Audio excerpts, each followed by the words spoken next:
You're listening to Crystal and Emily on Love Your Shelf, the best librarian podcast in the extensive and highly competitive field of librarian podcasts.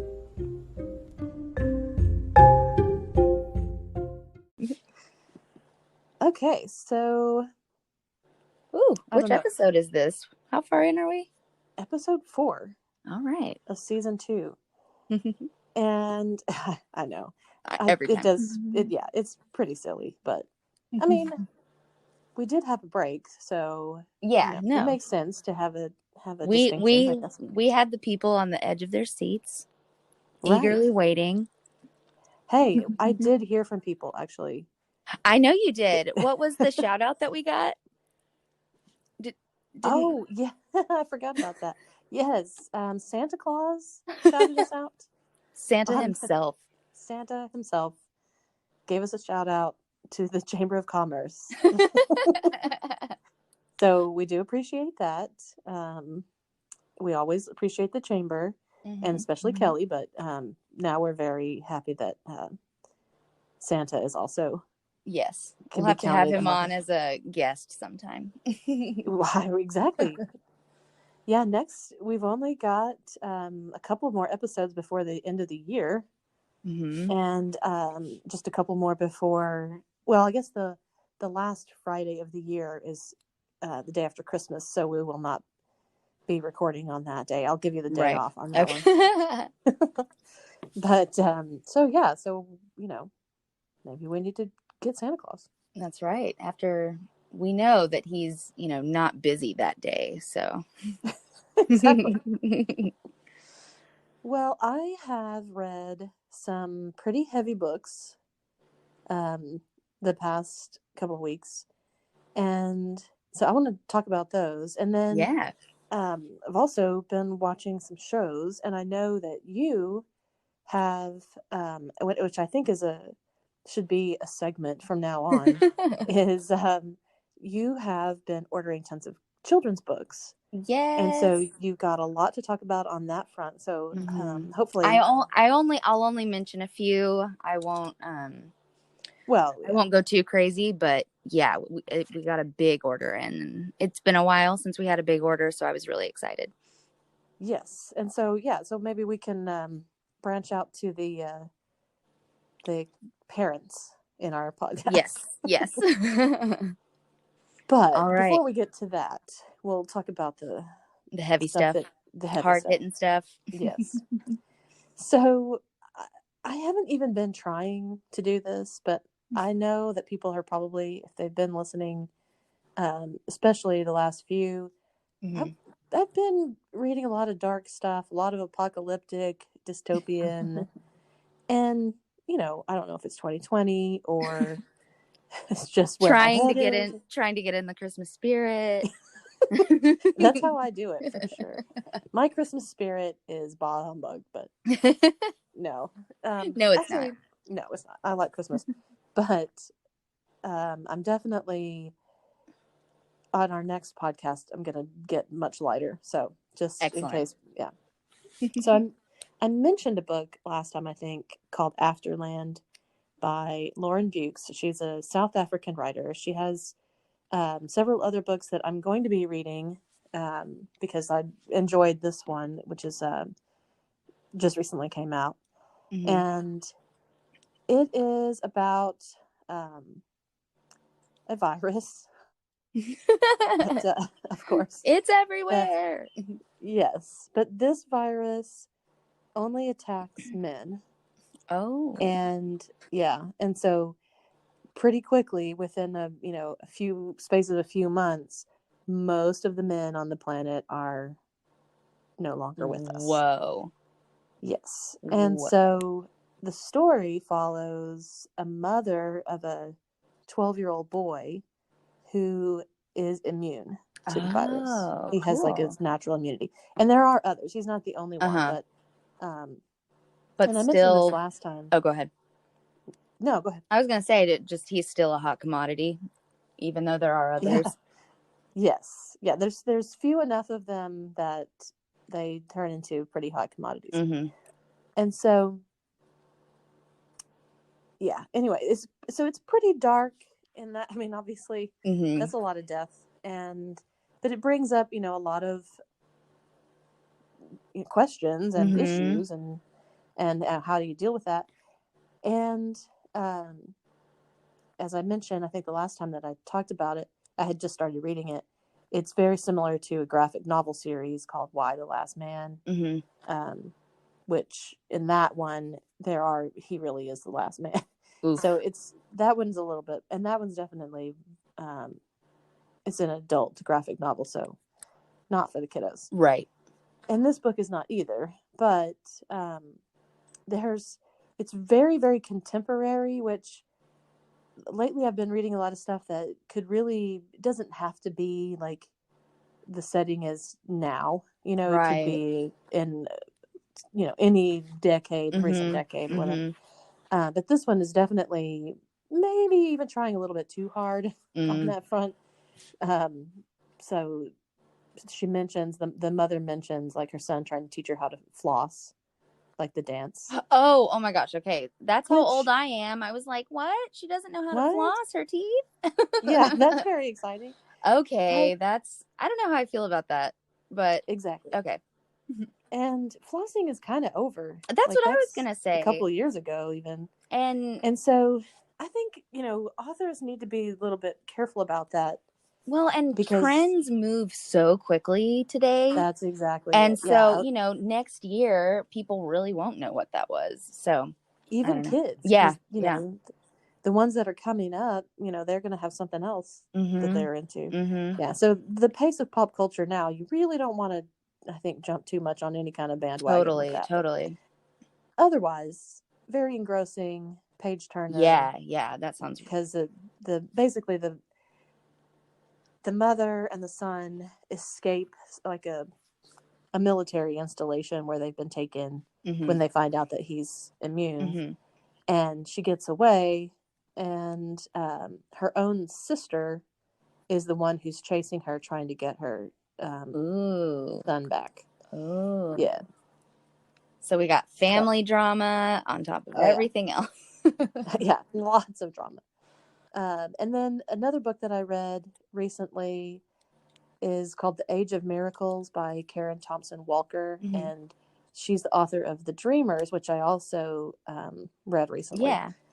And it's another apocalyptic dystopian thing, but in this one, it's a really intriguing premise that I hadn't encountered before, and it's basically one day, the day just becomes like 20 minutes longer before the sun sets. Oh, so yeah. And then it just keeps getting longer and longer and longer. Oh, wow. And it causes problems with everything. Everything, basically. I would imagine. Oh my gosh. Yeah. Gravity. And so animals and birds are the first to sort of be affected by like an increase in gravity, which anyway, so it really causes lots of problems. And it's kind of the air of the novel is sort of like this creeping dread, because the 20 minutes at a time. Yeah. And it was and this is written several years ago, maybe 2012. So it's definitely not a response to, what we have going on now, but it very much calls that up because it is like this kind of slow motion calamity that, so the characters are still like, they're going to soccer practice and going to school and you're trying to keep all of these things going normally, but it just kind of, everything just slowly kind of breaks down. Wow. And yeah, that's a great premise. Yes. And the tone of it is really similar to a book called The Leftovers by Tom Perrotta, and which was made into a really great series. Yes. Brilliant series. Yes. And in that book, just a certain percentage, I can't remember the percentage. I think it's like It's a small percentage, right? But yes, yeah, I don't remember quite, like 2% of the world's population, something like that. Yeah, it is. It's a small percentage of the world's population that just vanishes. Mm-hmm.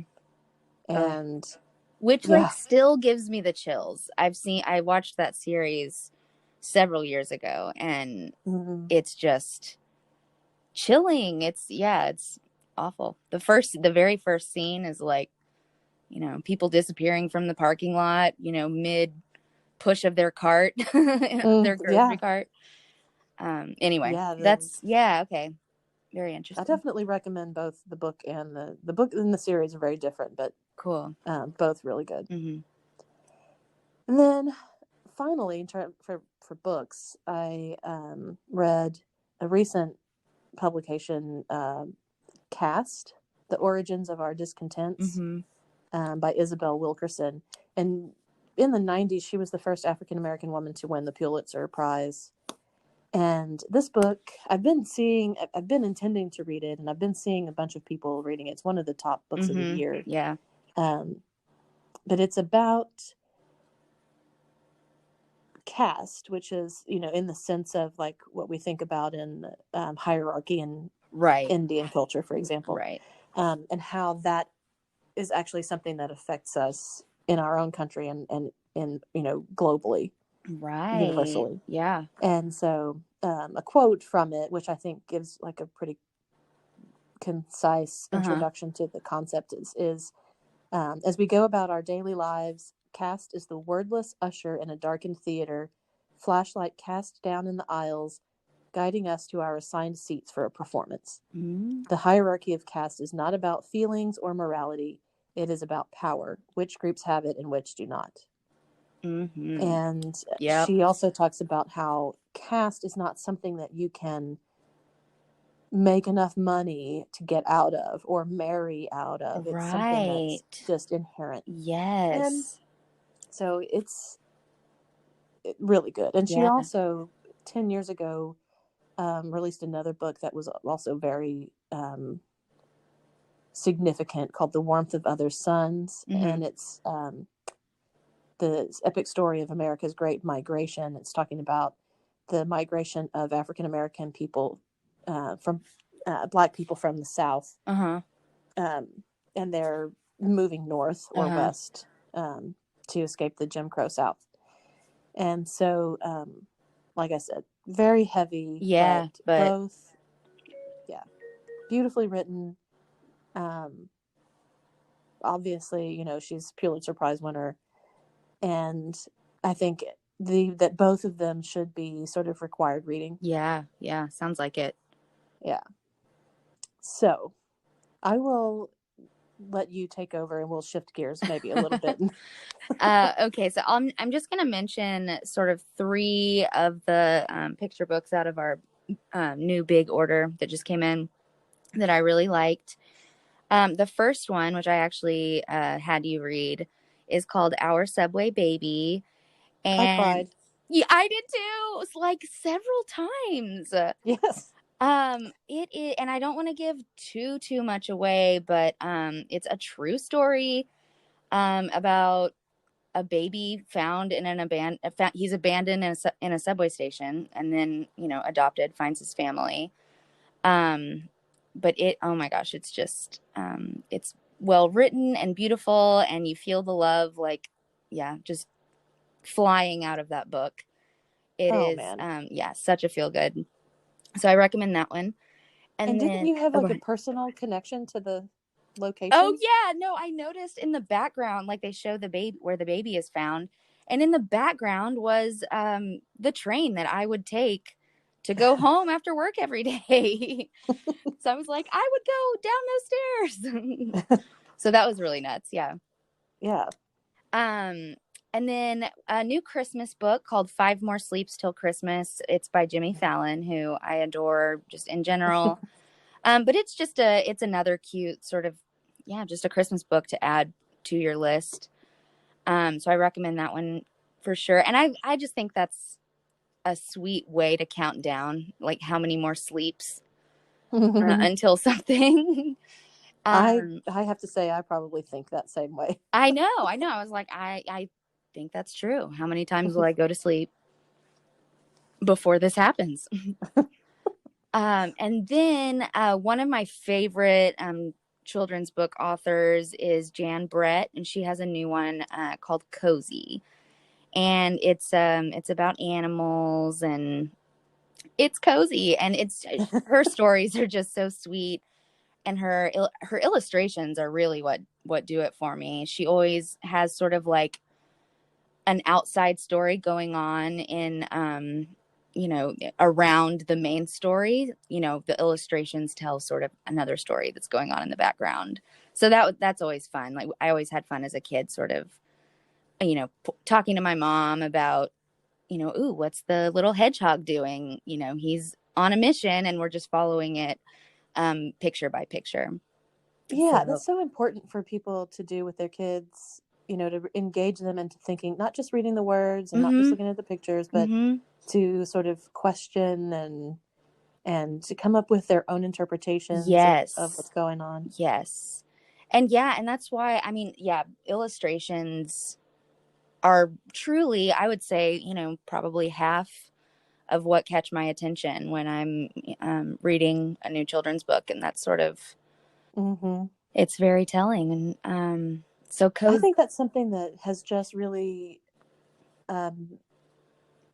maybe since I was a kid, because there were a lot of children's books when I was a kid that they weren't really focused on the illustrations. Right. Or they were, sort of after the fact. Yeah. Whereas now I think it's different. Did you read Ferdinand, about the little bull? Yes. Okay. Yeah. Like, I picked that one up recently, and, it's basically black and white images, and, it's a great book. It doesn't take anything away from me, but I feel like if that book were made today, I think the illustrations would be very different. Yeah, I think it's just it's a different style now, and absolutely. I have definitely noticed that, or at least for me in particular. I thought when I started seeing more children's books, when I started working in a library, I was like, we didn't even have children's books when I was a kid.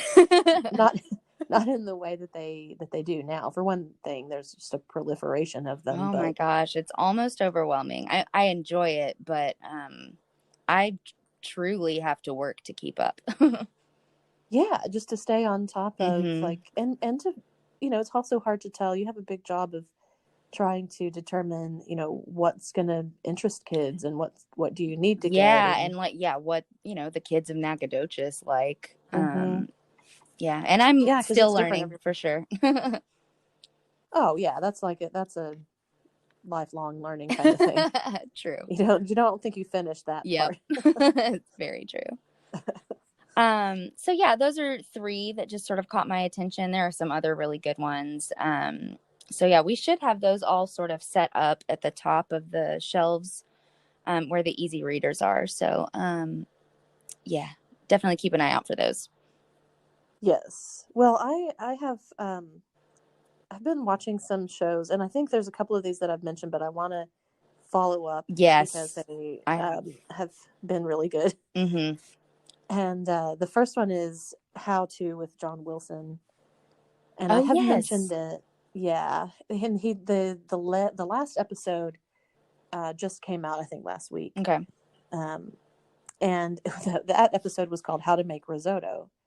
And I can honestly say I've never seen a documentary done in the same way that it's really unique and clever. Cool. I have it on my list, and I really need to go in and watch it. I recommend it for anybody, especially, people who do watch a lot of documentaries, because it kind of plays with that, like starting out, basically he starts out telling you how to make risotto, or trying to learn. In this case, he's trying to figure it out, because he has this landlady who is elderly, and she lives downstairs, and she does his laundry and cooks for him, and he goes and watches like Wheel of Fortune or something with her, some game show like that. And it's just super sweet. And so he decides that he's gonna teach her how to make risotto. And I'm not going to go into super detail, but just to give you an idea of how it breaks down. I love that. He goes to the store and he's like, and I get to the store and there's something going on. And it's at this time when COVID hit. And so he goes to the store to buy the stuff to make risotto, but he can't because all the stores are cleared out. Oh my God. And so the documentary becomes about New York dealing with COVID. Oh my gosh, yeah. And anyway, so it's just the way that it's almost seamless, and he's winking at you while he's doing it. Yeah. It's not like, oh, I'm tricked, or I really thought this was going to be about risotto cooking. Right. But it's really, really interesting, and he does that in each one. And so it starts off, about something that seems to be one thing, usually something pretty benign, and then it turns into a commentary on something else. Oh, I like that. Especially, sometimes you need to ease into, again, the hard-hitting stuff. And so I kind of like that. Like, yeah, risotto. Haha, gotcha. Yeah, it's very touching. And cool. Particularly, that was probably my favorite episode, but all of them are good. And there's only, I think, 6. There's not that many of them. There's also another little show called Alice in Paris. Oh, yeah. I haven't watched it yet, but yeah, I saw, I watched the first episode of it and I didn't get it. I did not know what she was trying to do. Okay. But it's a young woman. She lives in Paris, or she's just moved to Paris. And but what it is after I caught on, I was really slow catching on this one, but it's a cooking show. It's a food show. Okay. But it's another clever interpretation of that. So it's like she's doing this little documentary style. The episodes are really short, where she's talking about moving to Paris, and so she's sending messages to her mom, and she sends one from the restaurant, and then it's actual restaurants and stuff that she's visiting and places that she's visiting, but she does it all through this pretend lens of her adventures of moving to Paris. Neat. And so so it grew on me. At first I had no idea. It was kind of annoying. I have to be honest. Okay. But then after that, you kind of catch on. You get the pace of it and what she's trying to do, and it's a cooking show, but it's embedded in this fictional world. That's cool. Yeah. I don't know. I think it's so hard to. I really respect when somebody, has an original idea, because you don't always see those. No, and which leads me to another food show, which is on HBO, called History of Food. Oh, and cool! It's a series that's kind of the opposite of that other one. It's basically one episode is about the invention of food, which is not obviously food, but it goes back to prehistoric times and how oh my gosh fire impacts our diet and the way that we evolved even because that cooking food changed the way all humans evolved and down to the size of their jaws and all kinds of stuff. And then one episode is on fermentation and how that has impacted, and one's on industry, which obviously, has seriously impacted our diet and all that kind of stuff. So it's a little more dry. Right. But that's really, that's really interesting. Yeah. It's very good. It's definitely worthwhile, especially I think, it's good family viewing, get the kids, let's look at how we where does all of this stuff come from. In fact, I just saw a friend of mine posted on Facebook, shout out to Nancy, that her kids were doing a chemistry assignment for high school, I think, and that they were assigned to like look in their kitchen and find, chemicals that their food is made of.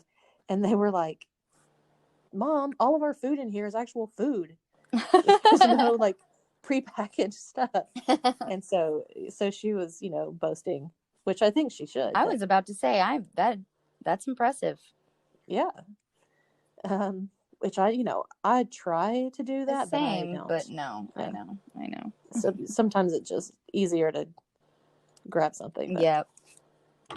Anyway, so yeah, I definitely, I think people will appreciate that. Also, there's a new season and it just started. I think there's only 2 episodes, which I have to say I'm not a fan of it. I like to binge stuff. Yes. So when something comes out and they're just doing it by, which HBO is still doing. Yes, so but sorry, I have been reprogrammed to binge. Yes, and so, which at first, when that became a thing, I hated it. Me too. Because it was like, well, I watched all of this in a weekend, and now I'm not going to be able to watch it again for another 2 years. No. And now I'll watch it in a weekend, and then I'm like, I'm hungry for more. What else is out there? Yes. Yeah, we've definitely had our brain chemistry altered or whatever. But so there's a season 2 of His Dark Materials, which is based on the book series. And at first, when I started the first season, I didn't think I was going to like it. I don't know if you've watched or read that. I have not. I started watching season 1, and I think I was watching something else, and I kind of fell off of it, but I always sort of hover over it when I pass it on HBO. So obviously I trust your opinion, so I will definitely revisit. Well, it drew me in for sure, and then I've been looking forward to the second season. But the one thing that I really thought was kind of, I don't know, off-putting to me was that each person in this like alternative universe has a demon, which like Daemon, right, which is an animal, sort of, that is part of them, and they talk to it, but it's an animal, and they can sometimes shapeshift. And is it like, I mean, yeah, you said it's sort of like a part of their spirit kind of thing? They don't really know how to describe it. Okay. Except that it's something that they're born with, or they get, I guess. It like manifests itself. I don't know. What would yours be? There's a lot Have you thought about that? I have, and the show made me really actually think about that, like, because the characters don't just have like cats or dogs. Yeah. Or, they've got like weasels and snakes and. Well, and is it was there baboons or something? Was there somebody who had like a leopard or something? Yeah, there's all kinds of. Okay, because I thought that was pretty cool. Yeah, and so I don't know. I don't know what mine would be. Probably a turtle or something like that. Oh my God. I'd have to be like. It'd have to catch up to me all the time. Or something. Be like, I'm coming. Oh, here comes Crystal and her demon, taking another hour to get over here. It's like reading a book as it walks. Yeah, distracting. Oh my gosh. Anyway, cool. But, yeah, it's a good show. And the dude from Hamilton is a character in it, and he's Lin-Manuel Miranda. And there's kids who are sort of at the center of it, and they're both really good. So I recommend that. Cool. And then I also started a very different show, The Flight Attendant. Oh, yes. Which is on HBO. Yes. And it is based on a novel by Chris Bohelian. And it's weird. It's unique. Like, I've got a whole bunch of unique stuff to talk about this week, but and I hate to keep saying that over and over. It's like, well, not everything can be unique, but it's these days, different. Yeah, it better be. It's like God, the introduction, or like the intro title sequence is really, I don't know, impactful. And it's sort of like this groovy 60s jazzy vibe. Okay. And it's sort of modeled on, and I had to look up his name, but Saul Bass, who like revolutionized movie title sequences in the 50s and 60s. And so he did like Psycho and Vertigo and North by Northwest, and sort of changed, like made the titles to be thematically and visually related to the films that they were preceding, which before they had just kind of been static and not like they didn't. Wow, they just kind of were the titles, you know? That's something I've never thought about, but I'm gonna think a lot about it now. You'll start to notice it. Yeah. Now there's a lot of like Mad Men, sort of harks back to his aesthetic and everything. Yeah.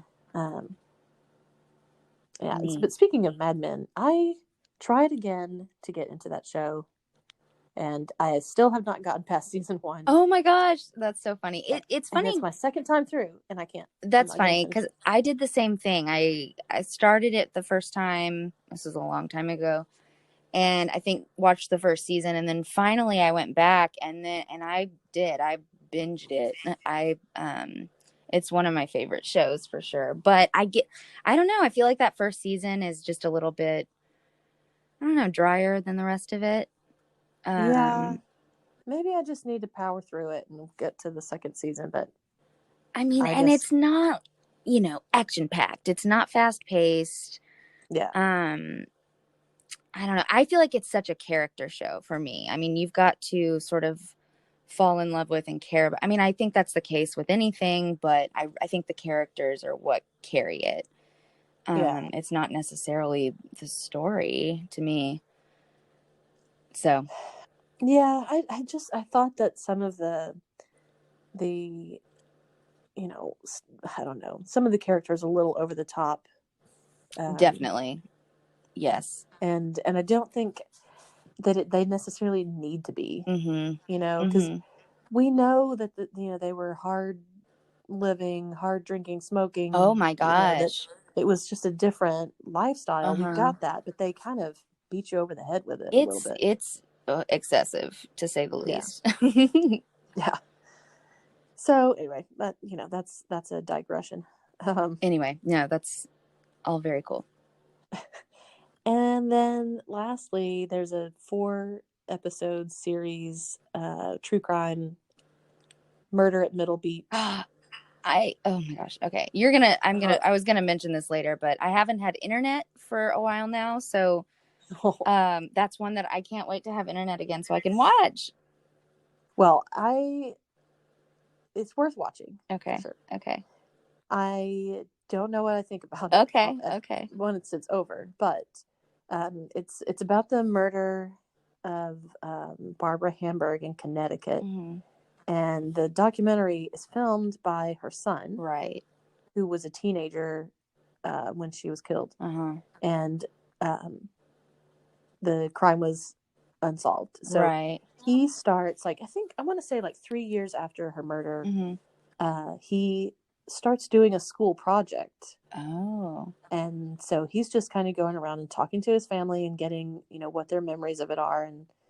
And then it turns into over several years, it grows into this full blown production with producers, and he's interviewing his sister and his aunts and his father, and asks them if they had anything to do with their death. He's not, it kind of seemed like he was like, I'm not messing around anymore. This is And so it was engrossing. Okay. Sure. Yeah. I'll have to get on it. I want to sort of wrap up my discussion with, since we're kind of at the end of the year, and I've been looking back over the stuff that's come out this year, because it's all been COVID tinged, Right. And so I've been watching more stuff, than I probably normally would because our schedules are vastly different than what they used to be. Definitely. But I want to talk about something that I think is overrated and then something I think is underrated. So, yay. Overrated is, and I'm probably going to get backlash about this because everybody that I've seen has loved The Queen's Gambit on Netflix. People are going real crazy for it. I thought it was great. I thought it was great. I thought it was okay, but it was kind of a snooze fest for me. Like I liked, I liked the history of food. Mm-hmm. Okay, so right.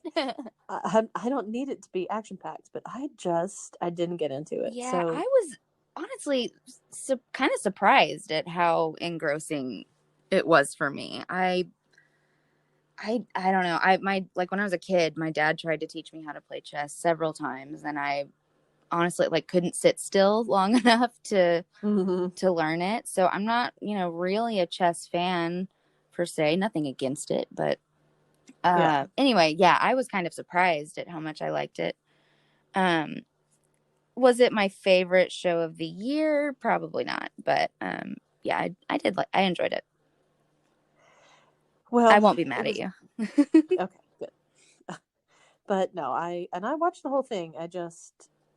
Sorry guys. Yeah, that's all right. I think I might have mentioned this before. That actress, I don't really know where she came from, but she's in the new Emma as well, the movie of Emma.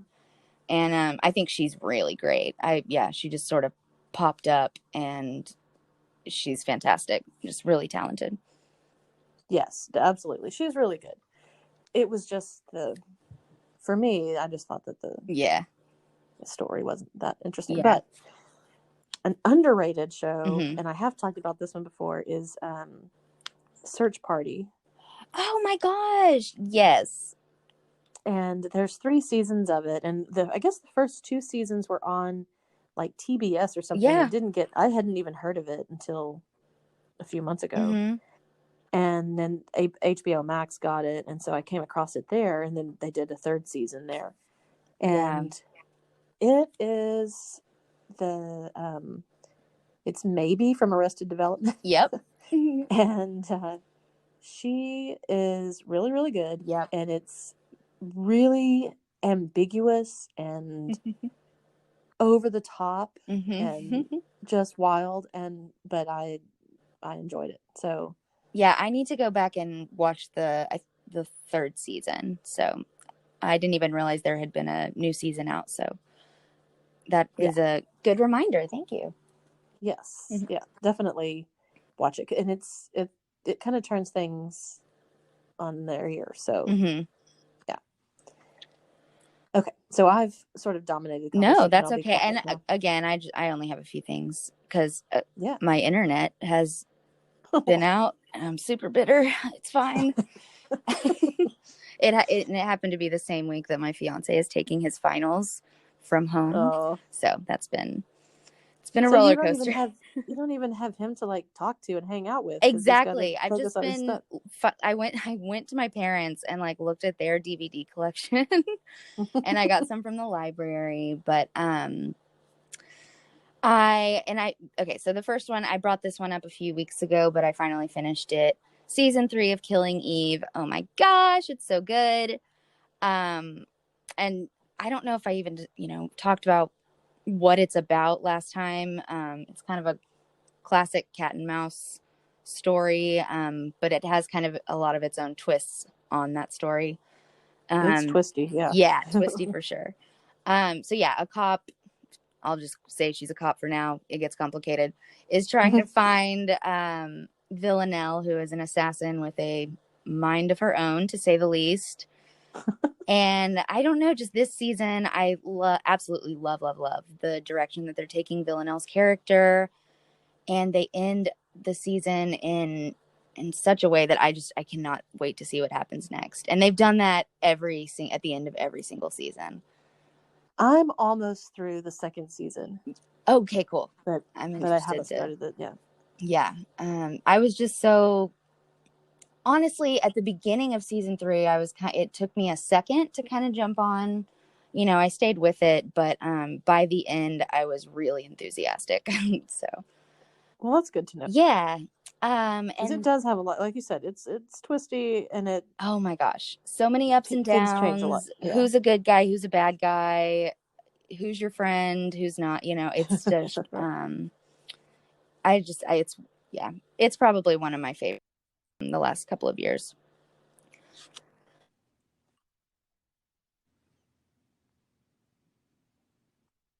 Before I lost my internet, no, I think we're good. Sorry about that. Before I lost my internet, I was able to watch on Netflix holiday movies that made us. They did just movies that made us, and it was. Oh, I watched that. Yes, Home Alone, Dirty Dancing. I can't remember. Anyway, holiday movies that made us are just 2 episodes on Netflix. The first one is about Elf, and the second one is about The Nightmare Before Christmas. The Nightmare Before Christmas episode was my favorite. It was really good. I mean, I was truly engrossed in the story of how this movie was made. Just there's one particular, the woman who, the screenwriter, she originally was not asked. She wrote Edward Scissorhands, I think. Yes. She wrote that, and so she just sort of expected that she would be asked to write this movie, and she was not. Tim Burton went to a man, and this guy who, I don't know, wasn't very reliable or something. And I think, it's very clear that she is a woman working in a man's industry, especially at that point. You can hear it all in her voice. But so anyway, that guy is not reliable, and so they end up approaching her, and there's so much more. It's really good. So yeah, and the elf episode was really good too. I mean, it's just it was just kind of a bunch of nobodies that came together and made this really silly, classic holiday movie. So yeah, I watched that episode, and it was like before. Now we think like Will Ferrell and some of these people were, that they're uber famous, but this was kind of before they had that cachet. Yes. Anyway, yeah, I want them to make episodes for all the movies. Exactly. I like stuff like that I too. do too. Yeah. Behind the scenes kind of stuff. Anyway, but since I, haven't had internet, I've been revisiting some DVDs that I have. So one movie that and I don't know if I've talked about this before. Have I talked about Charade before? Okay. Charade is one of my favorite movies of all time ever. Audrey Hepburn, Cary Grant, so right away it's a winner. It's such a fun movie. Audrey Hepburn's husband, well, not her husband, but her character's husband is killed while he's away on a trip, and she discovered that he's sort of leading another secret life involving stolen money from the United States government, and she's told that she has the money, but she's like, I don't have it. I don't know what you're talking about. So people are after her. It's funny and quick-witted and a little creepy at times. This movie has everything. If you haven't seen it, watch it immediately. And then I've also been going back and watching Modern Family. I'm sure we've all seen it. We know it's funny. But it's just such a great show for laughs. If you're trying to laugh and forget your troubles, it's a great show to watch. Yes. So I saw we just ordered a bunch of DVDs for the library. I requested them. Episodes. So y'all can check them out after me. Because it's not streaming anywhere. I was really upset, and I was like, I'm not going to buy the season for $30 on Amazon Prime. I was tempted, but I didn't. But I was like, oh yeah, I work at the library. I can request this. So yes. So basically you're saying you're welcome.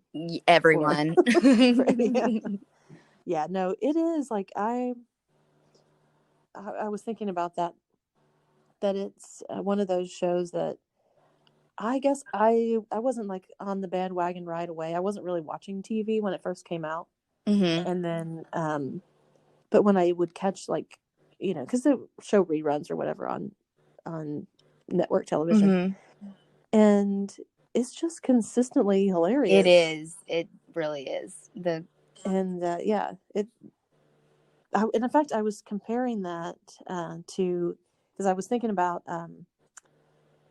The Big Bang Theory, mm-hmm. because in The Flight Attendant, the main character is Kaylee Cuoco, mm-hmm. who I thought she was kind of like the worst character in The Big Bang Theory. Right. But I was thinking about that show and how it kind of, and this is just my impression of it, like it just kind of went downhill. I thought it was hilarious when it started, but I think it overstayed its welcome. Yeah, I never kept up with it, but yeah, that's kind of the sense that I got.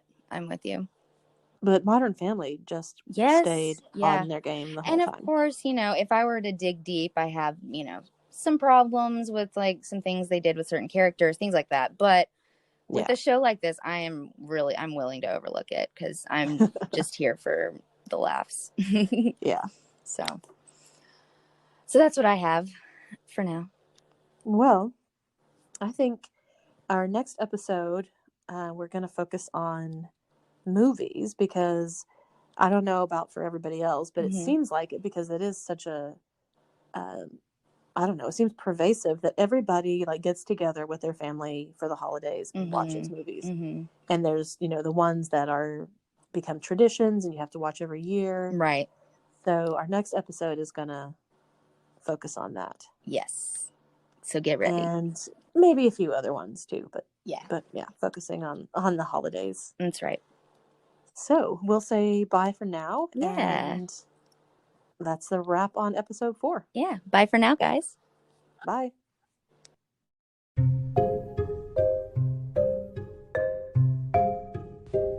Afraid you missed one of our scintillating selections? Check out wakelet.com and you'll find a collection of all of the titles that we have mentioned on our podcast.